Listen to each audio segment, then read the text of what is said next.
کراچی شارع قائدین پر غزہ کے بچوں سے اظہار یکجہتی کے لیے اسکول کے بچوں کی ریلی۔ مزید تفصیلات میاں خرم شہزاد کی اس رپورٹ میں۔ کراچی کی شارع قائدین پر غزہ کے بچوں سے اظہار یکجہتی کے لیے بچوں کا غزہ مارچ۔ بڑی تعداد میں اسکول کے بچوں اور ان کے اساتذہ نے شرکت کی۔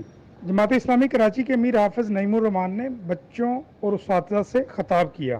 کی صورت میں نظر آنے والے میرے بہت ہی عزیز بچوں، نوجوانوں، طالب علموں، میں آپ کی انتظامیہ کو بھی اور تمام ان بچوں کو جو آج فلسطینی بچوں کے ساتھ، غزہ کے بچوں کے ساتھ اظہار یکجہتی کرنے کے لیے آئے ہیں، ان سے محبت، ان پر عقیدت کے پھول نچھاور کرنے آئے ہیں، ان سب کو خراج تحسین کرتا ہوں۔ یہ بچے در حقیقت ایک پیغام دے رہے ہیں پوری ملت اسلامیہ کو، ایک طاقت بن جائے۔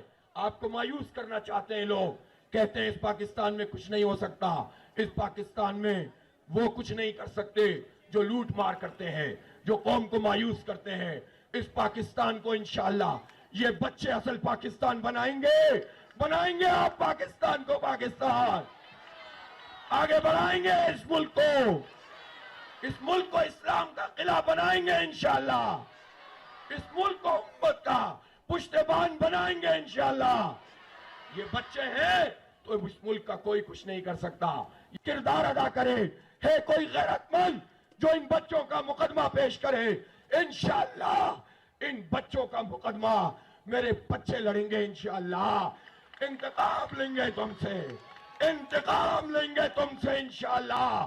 انشاءاللہ ان قریب مسجد اقصی میں جا کر نماز ادا کریں گے انشاءاللہ۔ کیمرہ ٹیم کے ساتھ میاں خرم شہزاد، وائس نیوز، کراچی۔